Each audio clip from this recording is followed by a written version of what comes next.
CFM Radio. Tricks, we are live.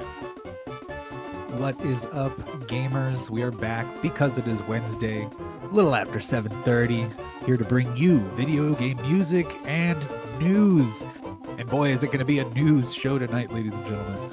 Going back to our roots tonight, doing our video game news, because Drix, we've been doing a lot of game reviews, but it's kind of been because news, whether, I don't know your personal preference on news, but to me, price increases, the latest games that we've known about for the last couple of years, you know, everyone's talking about Oblivion still, all these other things are whatever, but today we've got all, and I'm talking all, of the latest financial information from some of your biggest and most favorite game publishers. We're on this show tonight, we are talking specifically Sony, as in PlayStation, Squareenix, because we love them, and Capcom, because Drix, I don't know, man, Capcom, they got the sauce, right?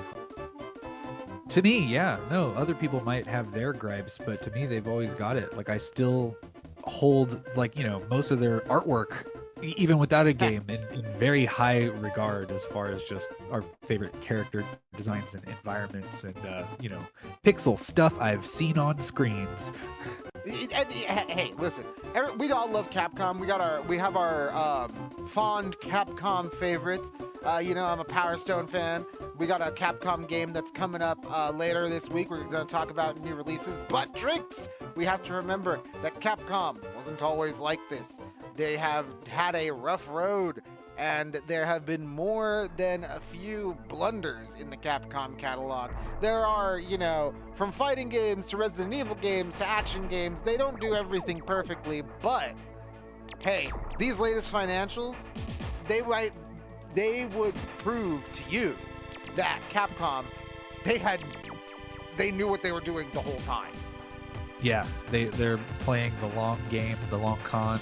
And who knows, they might have a graveyard full of arcade cabinets, skeletons in their closets, you know? Like, not everyone is a hit that you'll be able to play in Street Fighter 6 and, like, the Fighting Hub. Couple of dead franchises, couple of unkept promises, but you know what? All of that might change in the coming years because all of this information is going to come to you later on in the show. But first, we have to start things off with gaming. And Drix, I gotta tell you, we are gonna start the night off strong because you and our favorite game, Wildgate, came back last weekend. Yeah, I was gonna say, I think I know exactly what you were playing this weekend because we were playing it together. We were on a ship. We were even the devs in their Discord, they just call it space crimes. Like, oh yeah, go out there and do some space crimes. So yeah, you know, Vector and I might have been doing space crime all weekend. I mean, as much as we could. I think at the end of the weekend, I clocked in about, like, total playtime on Wildgate, this beta, in my PlayStation profile is about 30 hours. So yeah. Yeah, pretty close. I didn't get the number, but it felt pretty close to that.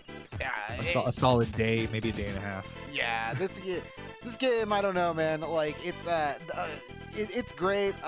Me and Drix, we played it all weekend, or as much as we could. Had a couple of new friends come in, check it out with us. Wasn't able to get a stream going, but all the gameplay that you're seeing right now is all new. Some of it's me and Drix, but for the most part in this, I don't know if it's, this is why I don't, like, I wish the game would kind of just come out, or they would give us more information on when it would come out, because here's the thing, Drix, these beta phases, I don't know if this game is gonna change, like, in a huge way, because I don't know about you, but when I was playing through this second phase of the beta, it more or less felt the same. Yeah, I don't know. I think there's still a couple little mechanical, I don't know, forks under the hood because I remember last time I was trying to plant a bomb trap, wasn't able to do it, but I guess that's because you have to do it on the inside of the ship. But they did do a survey after, and they did have questions like, was boarding another ship, like, did it feel too powerful or not powerful enough? I guess that's what they're trying to sort out, just overall balancing. Another question was, how did you feel about the respawn time? Because it, to me, feels fairly short, but like appropriate for the style of gameplay that you get, jumping on other people's ships, trying to destroy them. Because it's like when the guy who's boarding you, when you get rid of him, he respawns in 10 seconds back on his own ship. But if he's trying to come onto your ship, then he shoots 2, 3, maybe all 4 of you if he gets the pilot too. Everybody's coming back in 10 seconds after that kill. And man, they were overloading our reactor. They were getting to the main part of the ship and taking our damage out pretty quick. And I don't know, we were all hands on deck. We were doing everything we could. I don't know. Yeah, and I think at this point, at least in the games that you and I were playing, and definitely in the games that I was playing, at least this is how I feel in the games that I was playing. I feel like the skill gap is getting a little bit is getting smaller and smaller. I'm either playing with people around my skill level, or I'm playing with people who are savvy about the game, because it's one of those things like, the FPS is real, right? Like if you can play an FPS, you kind of you still dominate pretty handily. I do aiming. Yeah, exactly. And I will say though, the smaller tweaks, the small tweaks, or the small tweaks that I could feel, felt meaningful in the ways that you were trying to describe. The shortened respawn timers while on your own ship. A couple of weapons felt like they were a little bit more effective. I love my double whammy right here, because if you fairly confidently, if you hit both of the shots of the double whammy, your target is gonna die. So that felt a little bit more reliable, I should say. And then finishing people off with the ice grenade also felt very reliable. Still a great weapon, great secondary weapon. I played all the characters again. I don't think any of them went through any huge changes, but I will say that overall, I feel like Wildgate, as it is right now, is in a pretty good place. I feel like if you were to take the time and learn the game and you got into it, then you would be rewarded a lot. I can't really put my finger on it, but for some reason the game pace just felt a little bit more smooth. Battles didn't feel... I think we got good and kind of knew what we were doing a little bit. Maybe. Because it's other people had a chance too in the community.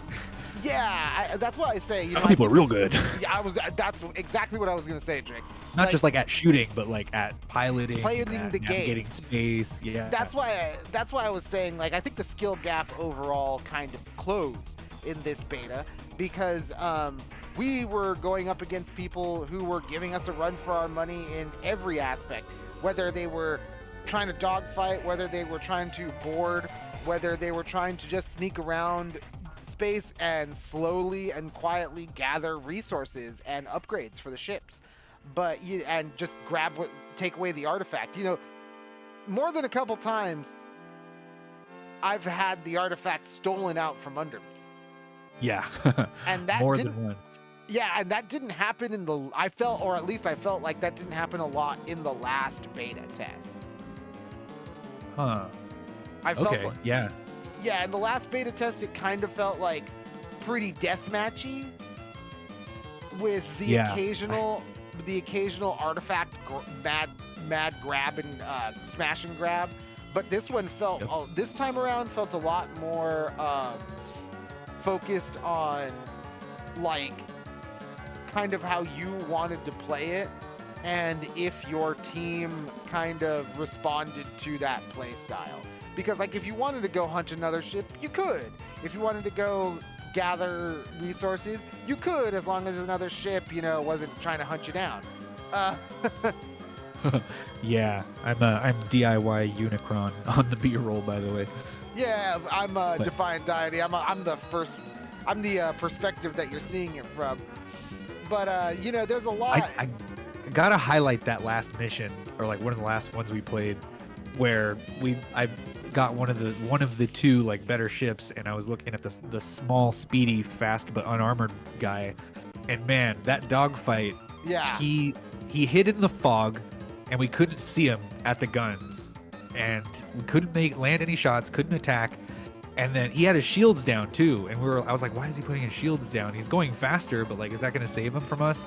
But he hides in the fog, and then out of nowhere, like as if he had Free Bird playing in the background with a laser ram, just drills through us once, and it was game over from there. Yeah. That was laser ram superiority. The game felt a lot more dynamic in that way. It felt like instead of like just trying to dogfight and in order to land on an enemy ship, you actually could dogfight. And like I was saying, like the playing for the artifact and getting through the Wildgate itself felt a lot more viable and felt a lot more rewarding and satisfying. So I don't really know what that is though. As you were saying, Drix, it might just be that we got better. It might be where we were playing against better people.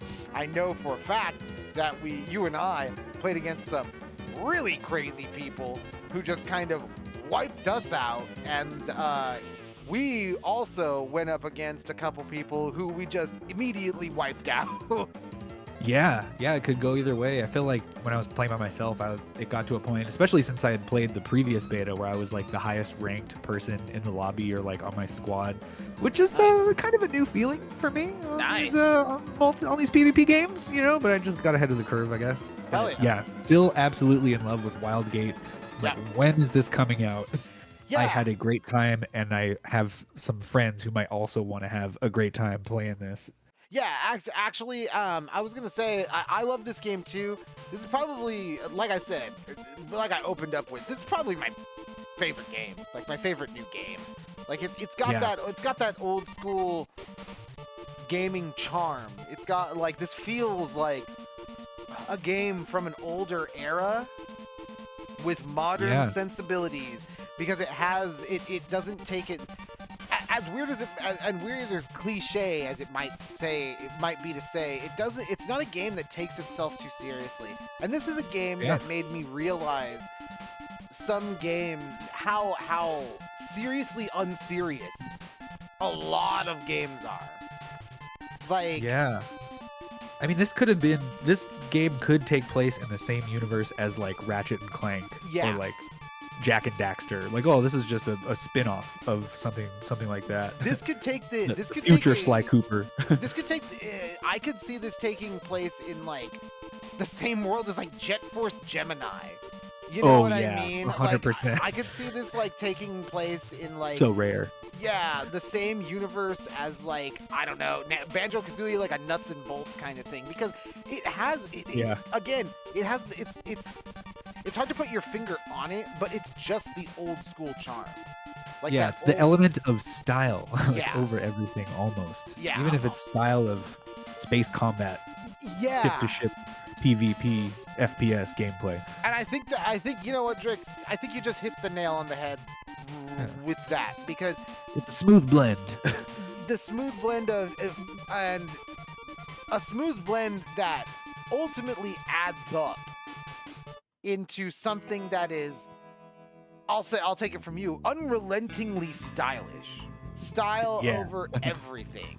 Like, it works. Not just the look, but the feel. It works. The fun. So well. It's a game that actually doesn't take itself too seriously. It's not a game that's trying to be funny or trying to be quirky or trying to be like a Marvel movie-esque.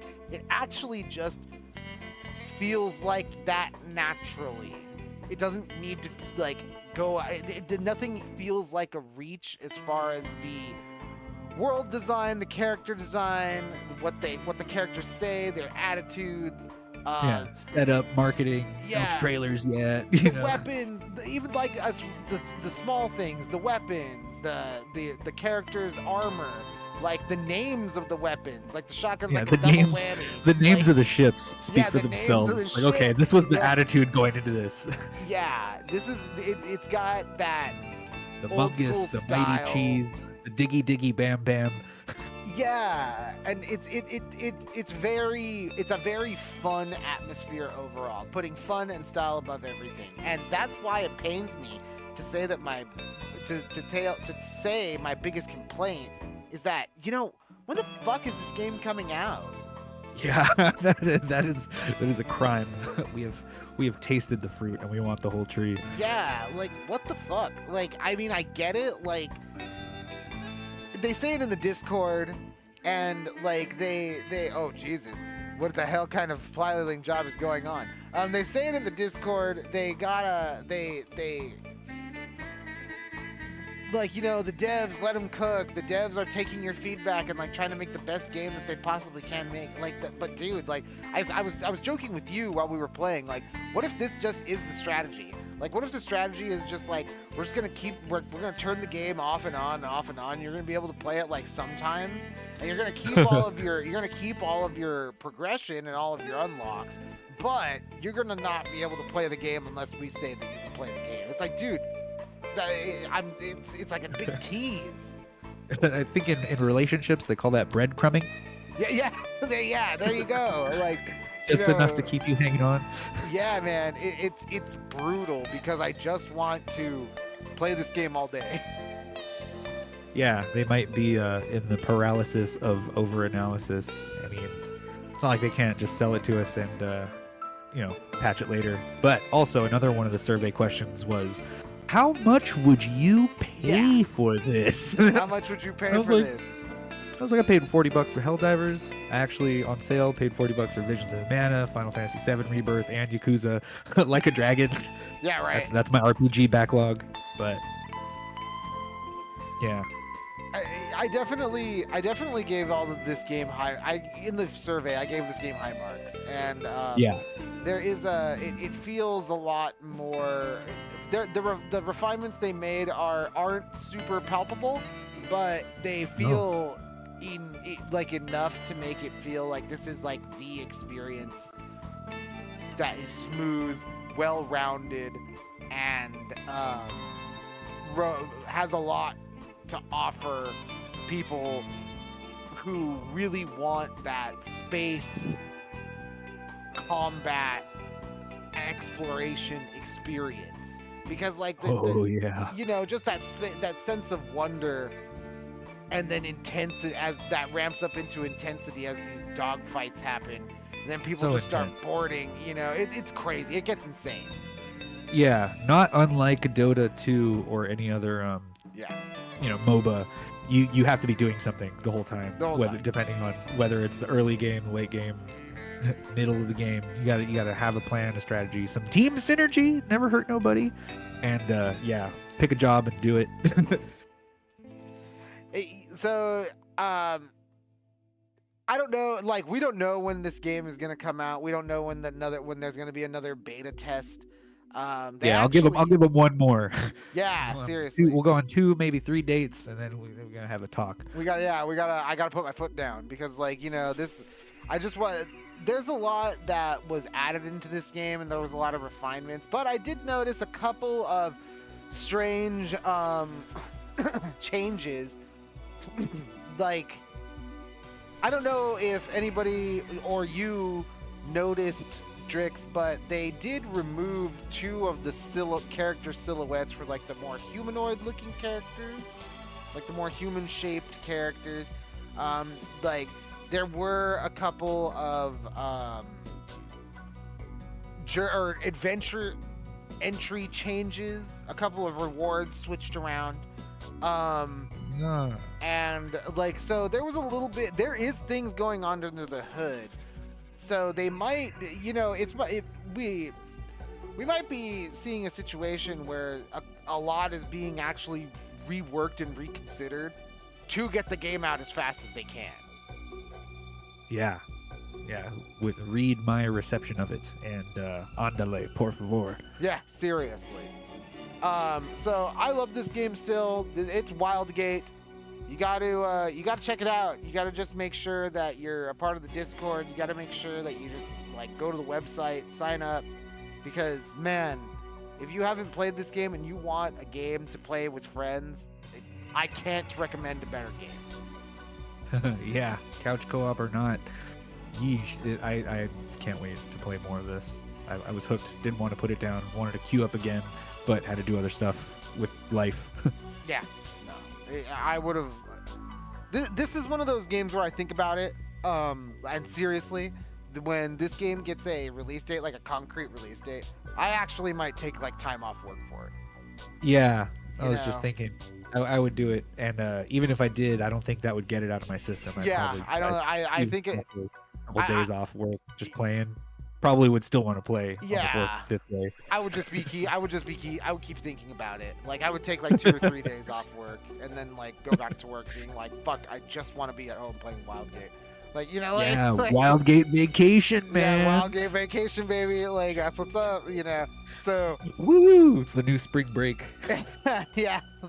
So that's Wildgate. If you've been lucky enough to check it out, let us know in the comments or in our chat if you've never seen this before. Also let us know, because man, if you've never seen this before, I don't say this with very many games, you're missing out. Yeah, this is what we call a ripper. Yeah. But with that, I think we're gonna rip on over to a quick break before we jump into new releases and the gaming news proper. Drix, what is this spacey sound though? I discovered a new PS1 game I didn't really realize or forgot existed. It's quote unquote Jeff Wayne's The War of the Worlds. Jeff This Wayne? song, yeah, can't remember what else he might have done, but this song is called The Spirit of Man, and yeah, a PS1 deep cut. It had some cool cover art on it too, so I wonder if it plays like Missile Command. PS1 deep cuts, Spirit of Man, CFM Radio. War of the Worlds. We'll be back.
Radio. We are back. We are back. That was Rules of Nature from Metal Gear Rising: Revengeance.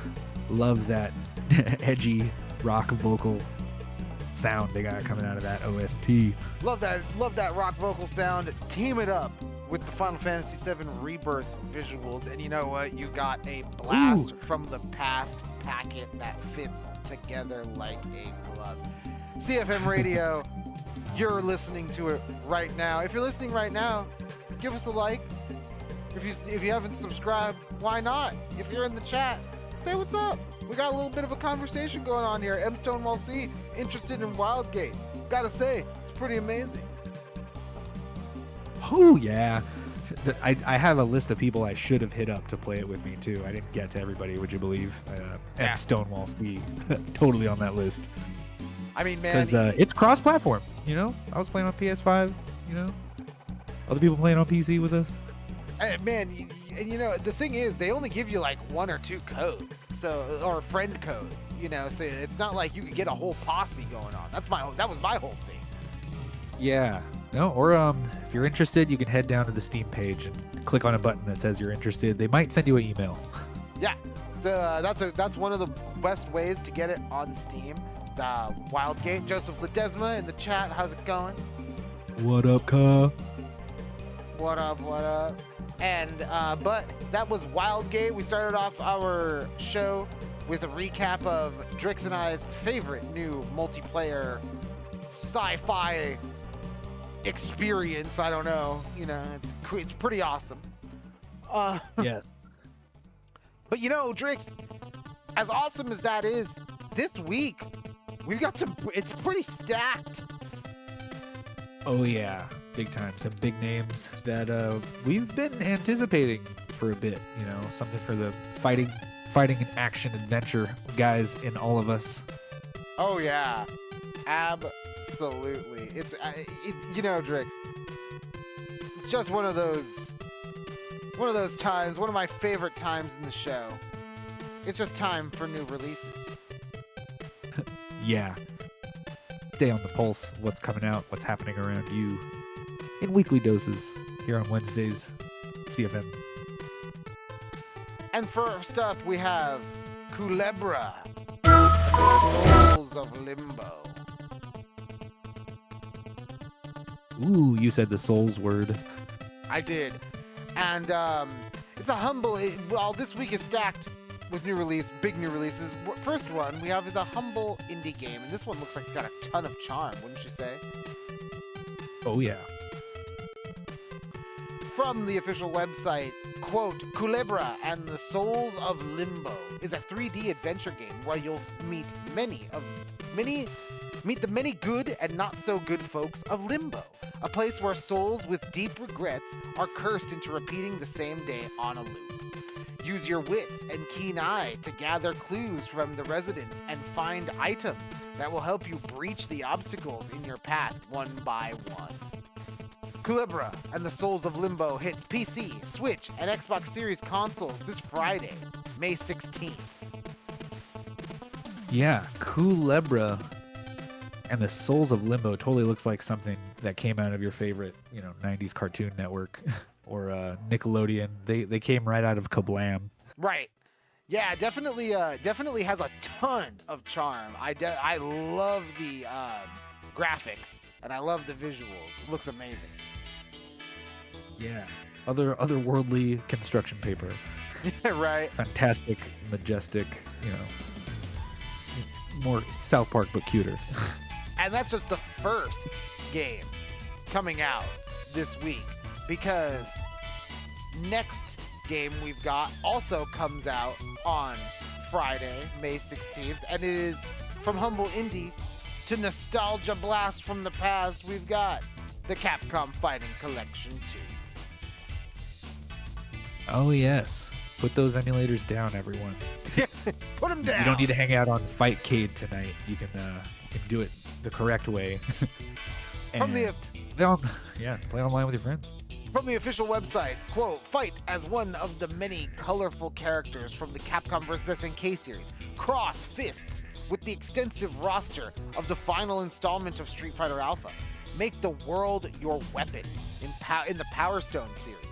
And experience the thrilling story and intense action of Project Justice and Plasma Sword, Nightmare of Bilstein. A variety of games, all in one. Enjoy both English and Japanese versions, loaded with new features, including online play. And Drix, Capcom Fighting Collection 2 smashes onto PC, PS4, Xbox One, and Switch this Friday, May the 16th. Oh yeah, it's coming and it's going to be everywhere, just in time for the weekend. Those last two games, you're seeing it on the screen right now, Project Justice, Plasma Sword. Those two games, very, very, very, very near and dear to my heart.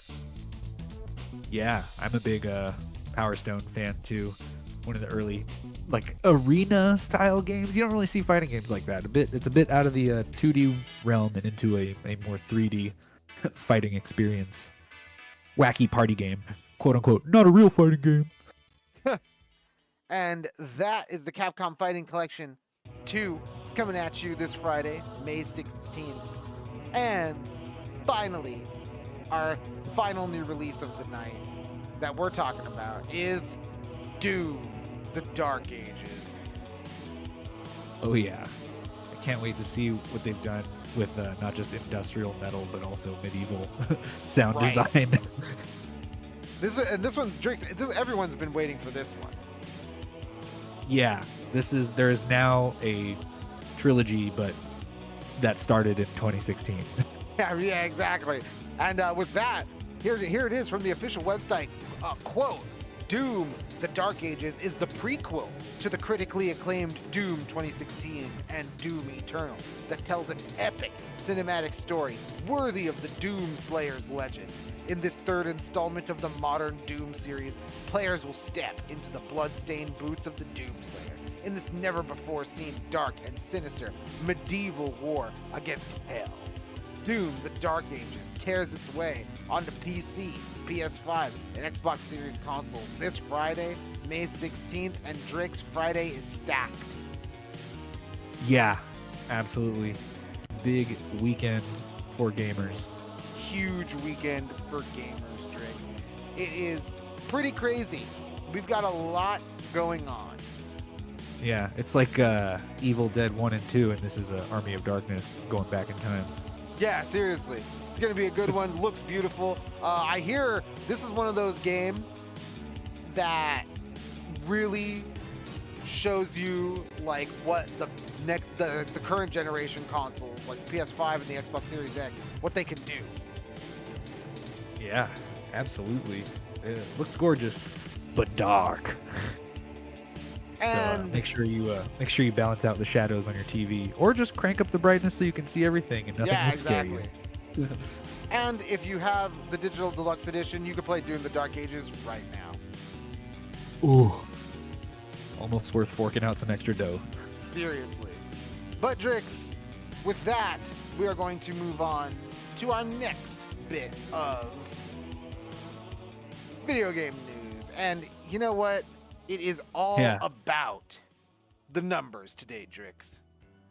Yeah, everybody put your Mr. Krabs hat on. It's about to get money, money, money, money, money. Money, money, money. And first, why not start off with Squareenix? Yeah, of course, a personal favorite. Being a Final Fantasy guy, how they doing over there? Well, Drix, they're down. Oh no, line go down. Line go down. However, they say they're on a track for a course correction. So let's check it out. Yeah, no Final Fantasy this year. Yeah, exactly. So just look, collabs. We got this chart. Oh, hold on. We got this chart here. That's the wrong chart. Give me 1 second. I got this chart here. And as you can see, it's not very good looking. There's a lot of red where the numbers are. Huh. We're looking at this. Digital entertainment is just down the toilet, specifically with HD games, with a big old 24.1 billion yen in losses, Drix. Oh, ouchies. They might have spent more than they earned without a Final Fantasy. Yeah, it definitely seems like that. Again, you're looking at the graph right here. The operating income, they're losing out on it. They have, again, combined, it's about 24.1 billion, but you're seeing it here.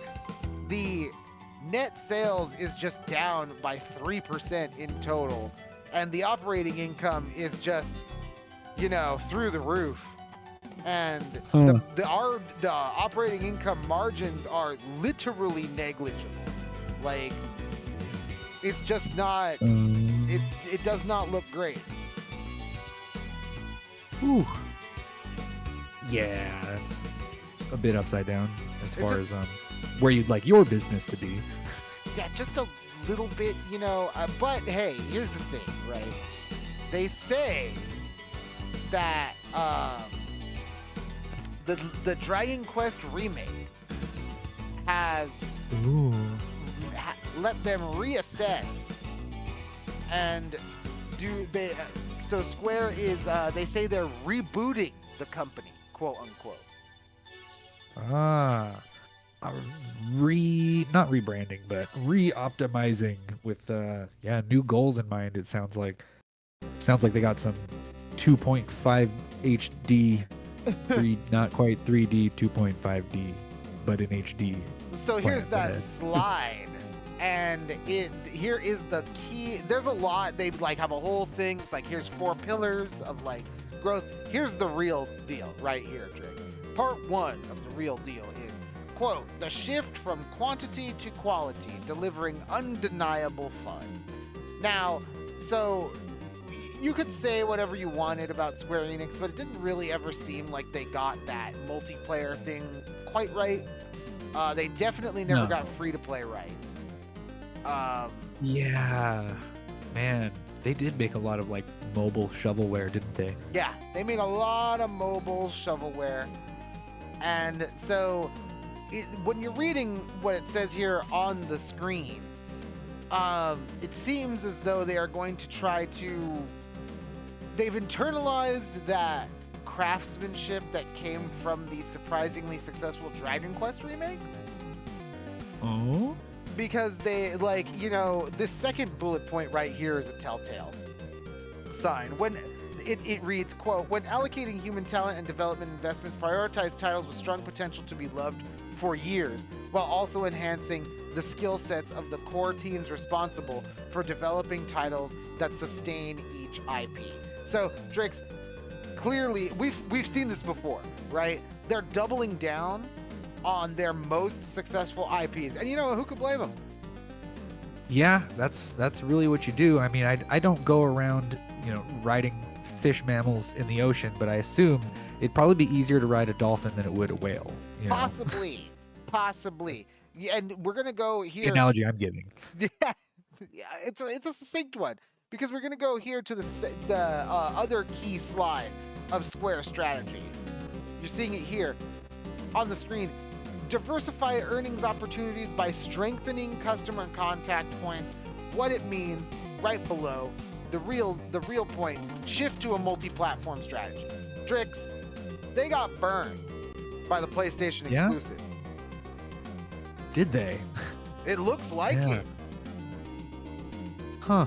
I mean, I wouldn't want to put them in the same boat as Xbox, but yeah, I hope we see Master Chief on the PS5. I don't know what that means for Sony.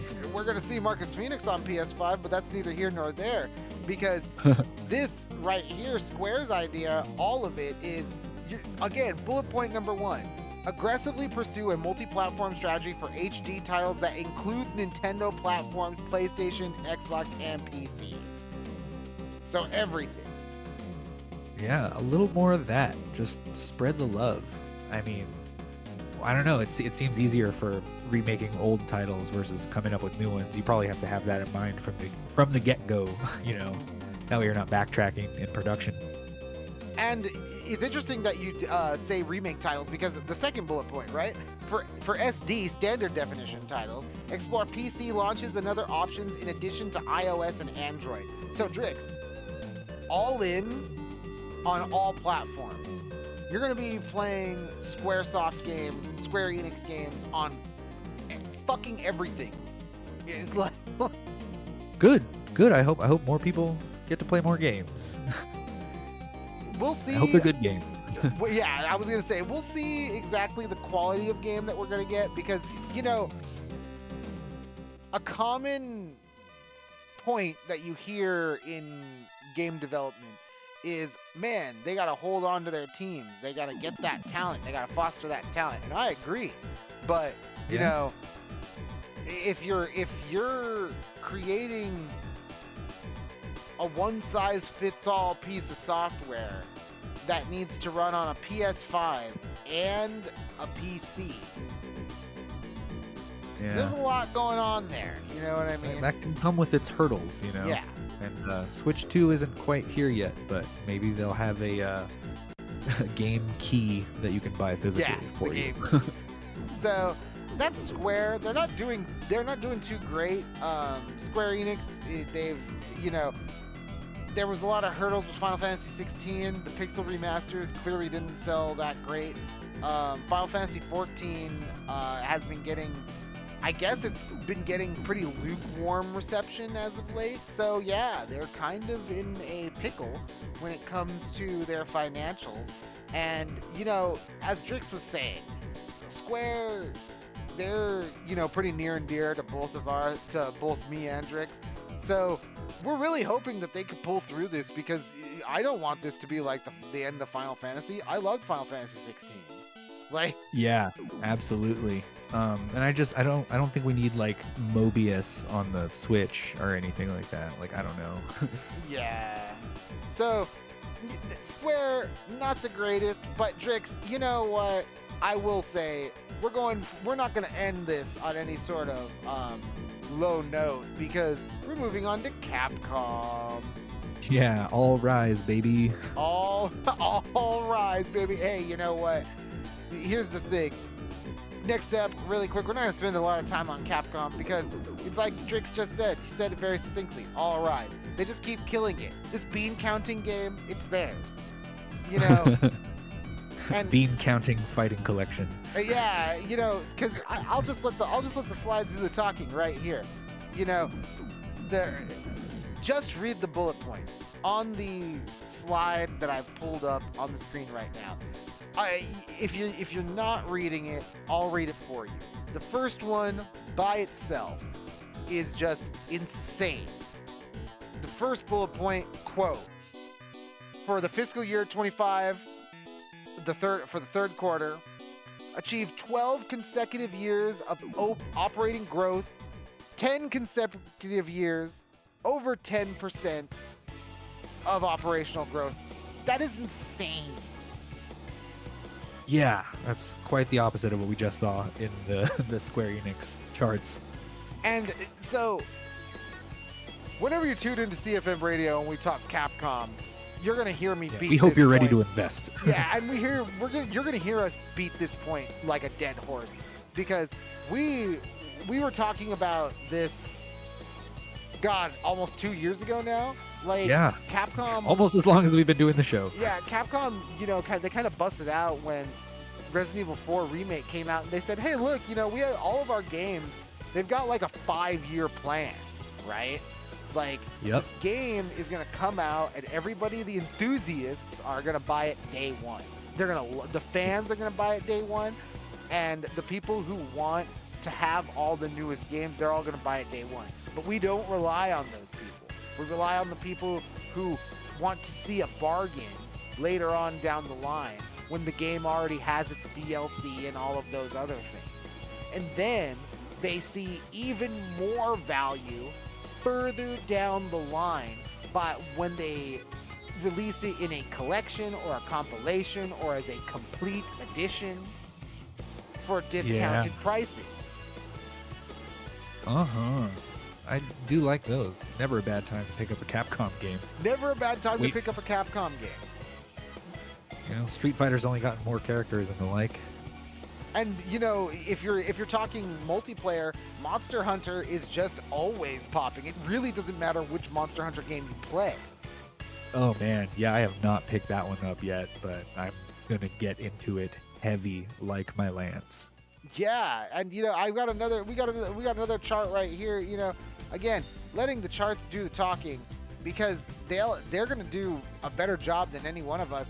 Like, it's just, this growth is insane. Like, from 36 to 39, 41 to 46. I'm just reading the far right hand side of the blue right here in just the bold numbers. 38 to 43, and then we're talking looks like thousands of yen, and this is all just up 21%, 76%, 98%, like 13%, 4%, just every sector. I don't think there's a red sector on here. Like, you know, it's crazy. So Capcom, the complete opposite. And it's like, you know, as much as I hate to admit, I don't play as much Street Fighter as I once did, but it doesn't really matter. They've got it on lock. The love is there. I want to play Street Fighter 6 more. It's just, I stopped because I got the PS5 and I have the disc on PS4. It's not like it wasn't bought in my household, you know? Yeah, exactly. But we already got your money. Yeah, seriously. And you could just put it into the PS5, but it's like you say, you know, hey man, you know, if you've been watching the show, you know what we've been playing. So yeah, I did that with Armored Core too. It's like, oh man, I want to play it again, but on PS5 now. But at least I have that copy. You know, I have the upgrade. Yeah, because they gave it away, actually. But here's the thing: talking about PS5, the quarterly reports for Sony were also recently released, and Drix, you know, you want to talk growth? Yeah. You want to talk big Sony business? You want to talk potential stranglehold? We've just got a couple of headlines here.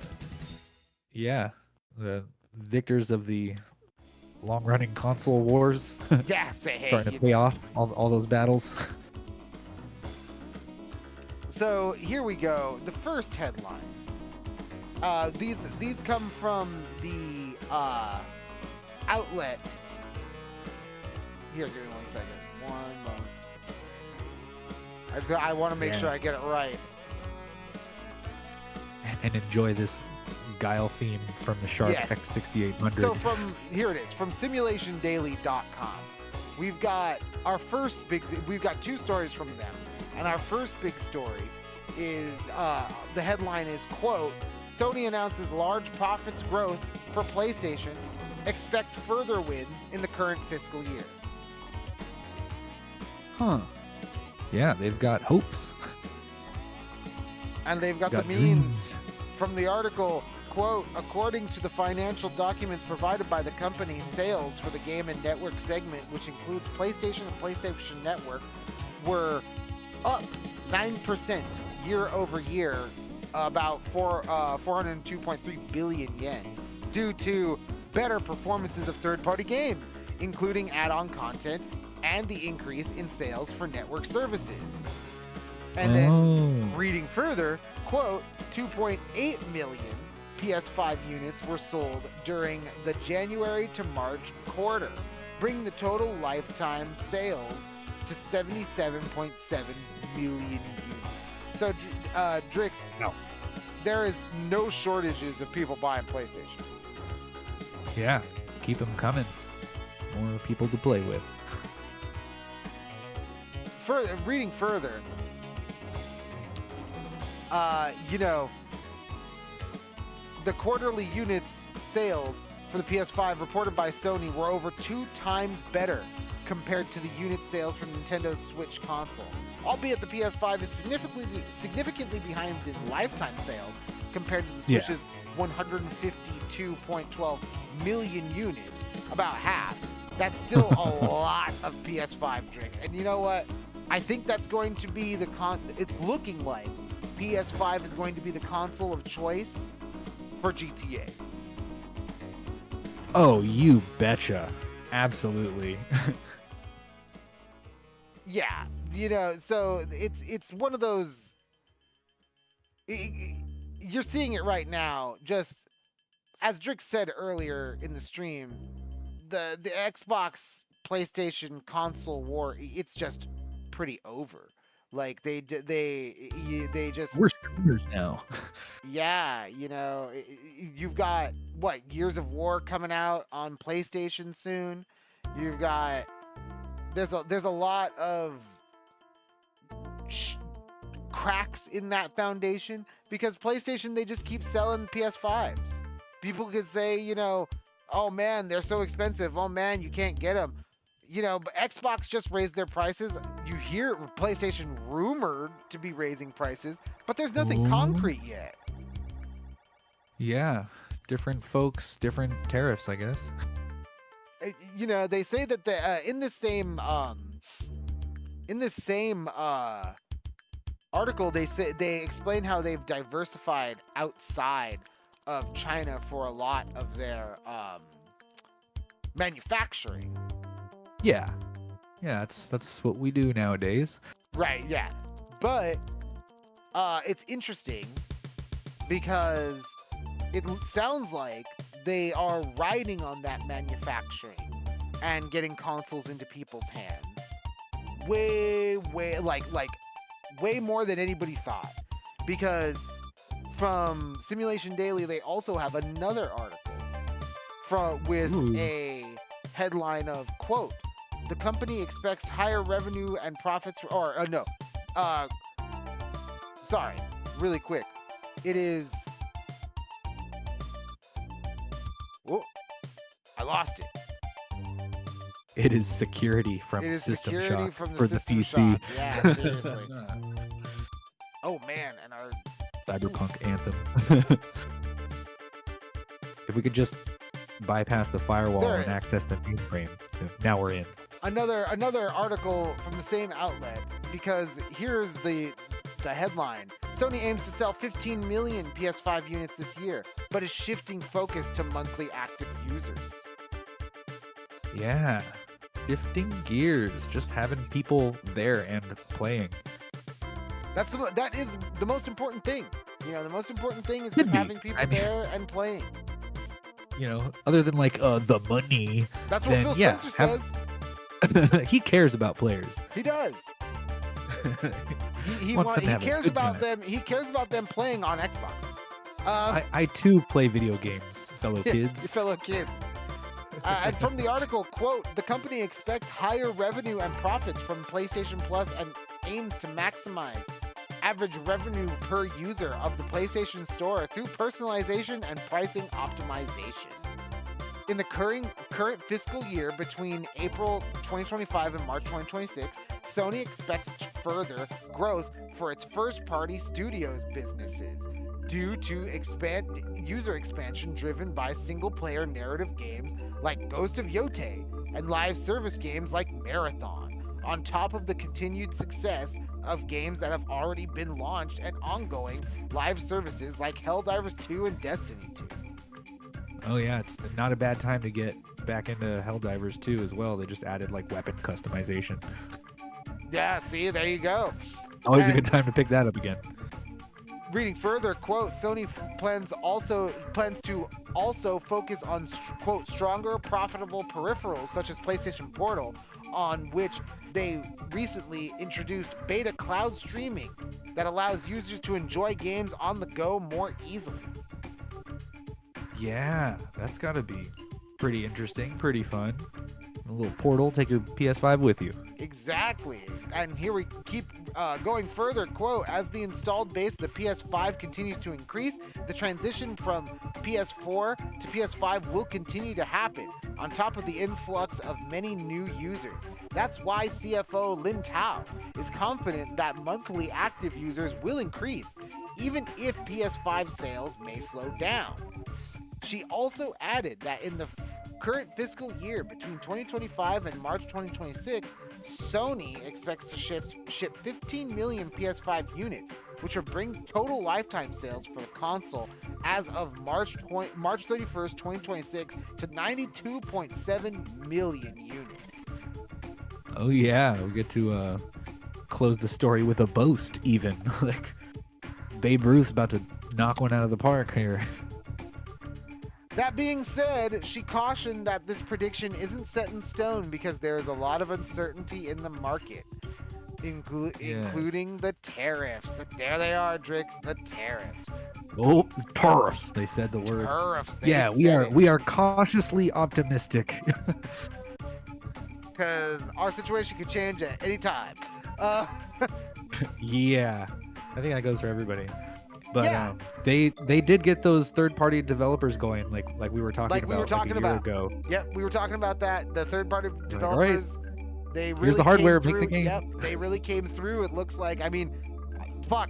Library's filling out nicely. As if PS5 isn't the only fucking game in town. Let's be real. But yeah.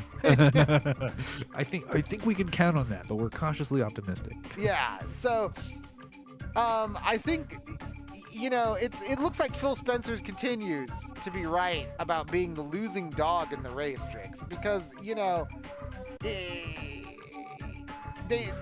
these projections and this level of certainty, you know, it doesn't come without any sort of like concrete projections. And really, it seems, if you're reading between the lines, it seems just like a lot more people are switching or upgrading from PS4 to PS5 right now. Yeah, I mean, that's still taking a while. Like most people who aren't, you know, enthusiasts or connoisseurs, or, you know, even let's say like daily gamers, they're still making that transition. You know, I'm not the latest one to the party. No, clearly not. There's a lot of people, and their new user base might be people who, you know, they know somebody who upgraded to a PS5. Yeah. And they're like, here, why don't you have this PS4? Well, why don't you try it? Yeah, exactly. Talk about monthly new users. Yeah, and they might just upcycle. That's Drix. I was actually, no tariffs. It's already here. I was gonna get to that point because I feel like a lot of people don't really recognize the amount of connectivity between the PS4 and the PS5. We were just talking about this with Street Fighter 6. Street Fighter 6, you know, you could play on PlayStation. It doesn't matter what PlayStation you're playing on. You can play on a PlayStation. Yeah.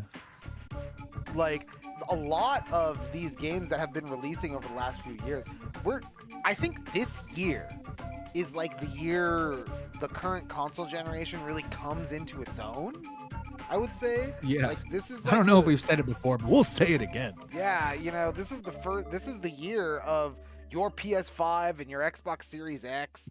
You know, it's kind of funny to say that now. Like, after we've been covering these consoles for this long, but it's after true. we did 2 like Game of the Year shows with a bunch of great PS5 games. Yeah, but it's true. You know, a lot of these PS5 games, we on the show, we tend to focus on the PS5 games that are PS5 exclusives. We tend to not really give a ton of fanfare to these cross-generational games. But at the same time, it's like you're saying, Drix, there's these games, they're all coming into their own. I don't think there's a ton of games that are both platforms anymore. And if there are, they're clearly just graphically, gameplay-wise, something about them is lacking, because we're finally at the point where your PS5 is a standard. Yeah, and they expect even more rise on the horizon from Sony anyway. I don't blame them. You know, again, you mentioned earlier, they said, hey, third parties, what the fuck, make some games. And, you know, we reported on some pushback, right? We reported on some of these third party guys. They're like, fuck, what the fuck, we're making games. Like, what the shit? Yeah, some people are trying. It's like, no, we need a vast ocean of games to play. Like, I can't swim in this amount of games. It's only up to my ankles. Yeah, no. So it's crazy to think that, like, you know, that we saw the pushback. We reported on these things. We reported on how Game Pass was growing. We reported on the Claire Obscure Expedition 33, all these games coming out for Game Pass, making the sales go through the roof.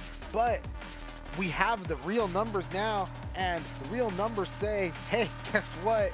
PS5 still selling like crazy, still selling like hotcakes. The monthly shifting to monthly active users because, hey, people are upgrading. And Drix, like you said, there is nothing stopping these former PS4 owners from taking their old PS4s, giving them to like their little cousin or some shit like that. Be like, here you go, kiddo, have a fucking PS4 and go crazy. They do. They go ape shit. Yeah. Like these fucking, you know, there's so many crazy good games that came out just a couple years ago for the PS4 that you could play with PS5 players. You know what I mean? Like. Yeah, absolutely. Still, we can all get together and hang out online. Doesn't matter what your frame rate is, as long as you got that internet. As long as you got that internet. But you know what, Drix? I think right now is the perfect time to kick it and start playing online. Go hang out with your friends. Go have a great time. Play some video games. And be sure to tune in every Wednesday to CFM Radio. Yeah. And let's see, over on Twitch, I'll be back on the 26th with more WrestleQuest, more RPG theater, maybe a Memorial Day stream day. I don't know if you guys are around or out celebrating or on vacation, but, you know, I might be at home wrestling. I'm going to start doing the Tuesday streams again. I had to reformat my little mini PS1, so I had to re-download all my ROMs. Haha. So, I actually think I still do have the save, but I mean, if I'm going to play Dino Crisis again, it's one of those things where I might just have to replay the whole fucking game because I don't know if I'm able to come back to that kind of game. I'll give it a shot. I'll give it a shot off stream and be like, can I even figure this fucking out? Like, where am I? Like, what puzzle pieces will I do finish have? this or will I rage? Well, what puzzle? It's one of those games, right? If you forget where you are and you forget what equipment you have and what doors you've been through and what enemies you have and haven't killed, you just kind of fuck yourself. So, yeah, been there, done that. So we'll see how that feels off stream when I come back to it. But next Tuesday, I'm coming back strong with gaming on Tuesdays. We're gonna be doing, you know what? You guys might watch me finish Assassin's Creed Shadows. Who knows? Like, ooh, that'd be fun. I'd watch that. Call it the backlog beatdown. Yeah, get in another backlog beatdown. All right. And just watch the finale. Yeah, hey, why not? You know, I mean, shit, I've got like 40 hours clocked into that game. I gotta beat it. Like, yeah, you owe it to yourself. That's me in Visions of Mana right now, just with all the anime tropes. Gotta finish that quest before I start Like a Dragon Infinite Wealth back up again. Damn, and that is a great game. Yeah, how am I supposed to get to Pirate Yakuza if I don't finish the what's on my plate already? Yeah, how are you gonna know the story? But CFM Radio, we'll be back next week. Thank you, everybody, and good night.